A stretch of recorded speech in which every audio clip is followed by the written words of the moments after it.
কাৰ সকলোকে মোৰ অন্য এটা ভিডিঅ'লৈ স্বাগতম জনাইছোঁ। যদি এতিয়ালৈকে মোৰ এই চুমলাৰ্ণ চেনেলটো ছাবস্ক্ৰাইব কৰা নাই তেতিয়াহ'লে আগন্তুক আহিবলগীয়া ভিডিঅ'সমূহৰ বাবে মোৰ এই চেনেলটো ছাবস্ক্ৰাইব কৰি ৰাখিবা। আজি আমি ক্লাছ 6ৰ 4th নং চেপ্টাৰ মাইলেণ্ড পয়েমটোৰ কুৱেশ্যন এনচাৰসমূহ আলোচনা কৰিম। ব'লা আমি কুৱেশ্যনৰ মাজলৈ যাওঁ। ইয়াতে তোমালোকক দিয়া আছে Answer the following questions. প্ৰথম কুৱেশ্যনটো আছে According to the poet, who are the bravest men? অৰ্থাৎ কবিৰ মতে, according মানে হৈছে মতে, কবিৰ মতে আটাইতকৈ সাহসী মানুহ কোন? ইয়াৰে এনচাৰটো হ'ব According to the poet, the men of his native land are the bravest men. অৰ্থাৎ কবিৰ মতে কবিৰ জন্মভূমি বা মাতৃভূমি মানুহখিনি আটাইতকৈ সাহসী। Question B. When will the poet consider his lot divine? এনচাৰটো হ'ব The poet will die willingly to save his native land and will consider his lot divine if that happens. Question C.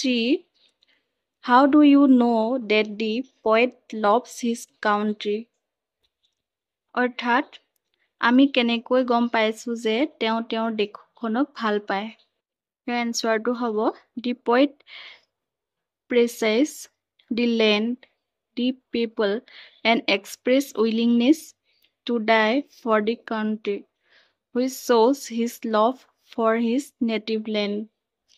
অৰ্থাৎ তেওঁ তেওঁৰ দেশখন আৰু তাৰ মানুহখিনিক প্ৰশংসা কৰে আৰু তেওঁ তেওঁৰ দেশখনক লৈ প্ৰাণ ত্যাগ কৰিবও পাৰে। ইয়াৰ দ্বাৰাই আমি বুজিব পাৰিছোঁ যে কবিয়ে তেওঁৰ দেশখনক ভাল পায়। D নম্বৰ কুৱেশ্যন হ'ল What is the poem about? অৰ্থাৎ কবিতাটোত কিহৰ বিষয়ে আলোচনা কৰা হৈছে? ইয়াৰে এনচাৰটো হ'ল The poem is about the poet's deep love, pride and devotion to his homeland.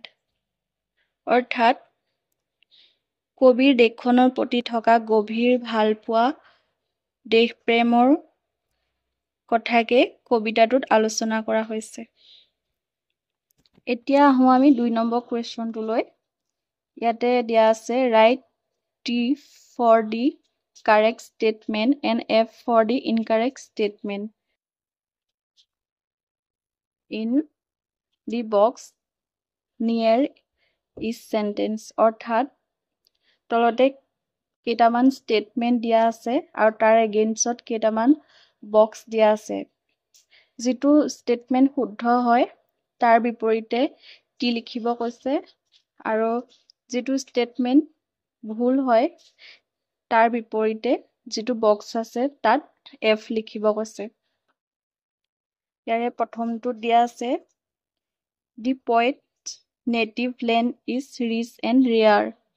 এইটো শুদ্ধ হয়, ইয়াতে টি বহিব। B. The women of the poet's native land are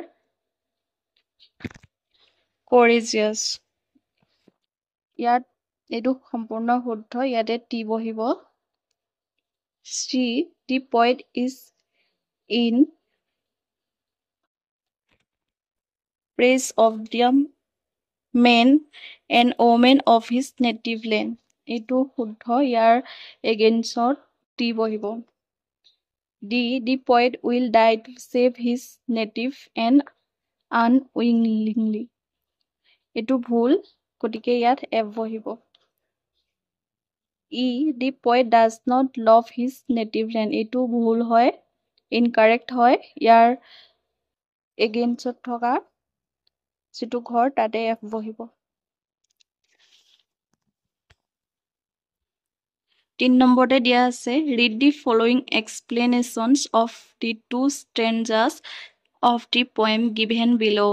Identify and write the stanzas number next to each explanations. অৰ্থাৎ ইয়াতে দুটা ষ্টেঞ্জাৰ বিষয়বস্তু কেইটা আলোচনা কৰা হৈছে কোনটো ষ্টেঞ্জাৰ বিষয়বস্তু আছে তাতে থকা খালি ঘৰটো লিখিব কৈছে ইয়াতে প্ৰথম দিয়া আছে the poet says that the men of his native land are braver than those of other lands the women are courageous the poet will die willingly to save his native land and will consider his lot divine if that happens এটো first stranger হয় গতিকে ইয়াত stranger নং 1 হ'ব দ্বিতীয়তে দিয়া আছে the poet is all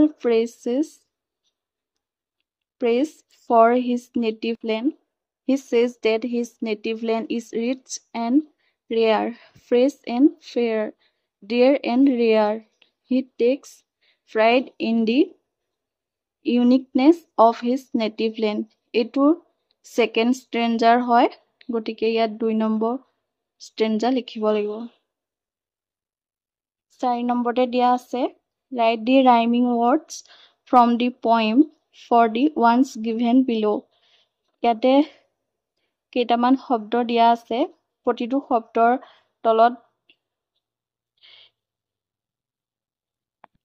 শব্দৰ তলত দুটা rhyming word লিখিবলৈ দিছে ইয়াতে ফাৰ্ষ্টতে আছে fairৰ rhyming word হ'ব rare and fair Shevaro hobo braver weaver Chino hobo mind divine 5 number question to ase in groups discuss with your friends what you have understood from the poem and share with the class অৰ্থাৎ কবিতাটোৰ জৰিয়তে তোমালোকে কি বুজি পালা সেইখিনি group হৈ discuss আলোচনা কৰিব কৈছে আৰু ক্লাছত এটা গ্ৰুপে আনটোৰ লগত শেয়াৰ কৰিব কৈছে ইয়াৰ এনসাৰটো হ'ব we understood that the poet deeply loved his country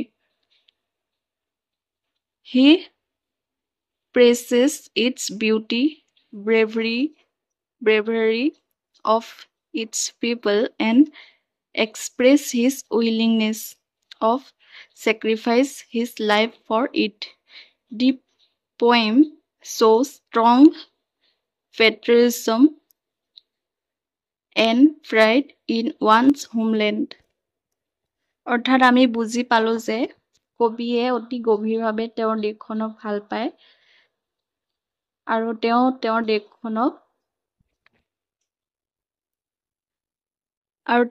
দেশখনক প্ৰশংসা কৰে তেওঁলোকৰ দেশখনৰ যি বীৰতা আছে সেইবোৰ তেওঁলোকৰ দেশখনৰ মানুহৰ মাজত যি বীৰতা আছে তাক লৈ প্ৰশংসা কৰে আৰু তেওঁ দেশখনৰ হকে যি প্ৰাণত্যাগ দিবলৈ সাজু আছে তাকে বুজাইছে মুঠৰপত কবিতাটোৰ জৰিয়তে এটা খুব শক্তিশালী দেশপ্ৰেমৰ উদাহৰণ কবিয়ে দিছে Question 6 to দিছে find out some examples of alliterations from the poem and write down in the space provided অৰ্থাৎ ইয়াতে alliterations শব্দটোৱে এনেকুৱা দুটা বা তাতকৈ অধিক শব্দ বুজায় যাৰ যিটো শব্দৰ আৰম্ভণিটো সেম ৱৰ্ডে ইউজ হয় ব্যৱহাৰ হয় আৰু প্ৰনাউন্সিয়েচনো অলপ সেম থাকে ইয়াতে তেনেকুৱা শব্দ আমি কবিতাটোত দুটা কেইটামান পাইছো সেইকেইটা হ'ল rich and rare fresh and fair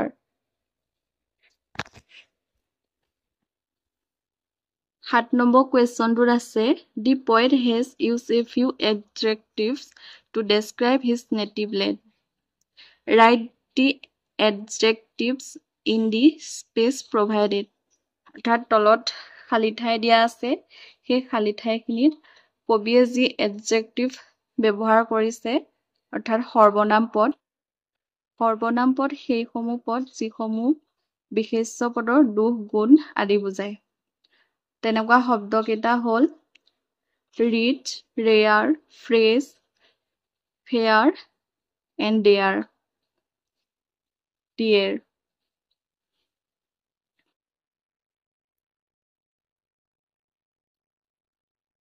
7 নম্বৰ বিট আছে. Now, write a few sentences using the words you have listed above to describe the poet's native land. অৰ্থাৎ ওপৰত যিকেইটা শব্দ আমি পালো সেইকেইটাৰে এটা বাক্য ৰচিব কৈছে. বাক্য সেন্টেন্স সাজিব কৈছে. আৰু সেন্টেন্সটো হ'ব The poet's land is rich, rare, fresh, and fair. It is a dear place he deeply loves and values. ছাত্ৰ-ছাত্ৰীসকল আজিলৈ ইমানেই আছিলে. ইয়াৰ পিছৰখিনি আমি পিছৰ ভিডিঅ'ত আলোচনা কৰিম. যদি তোমালোকে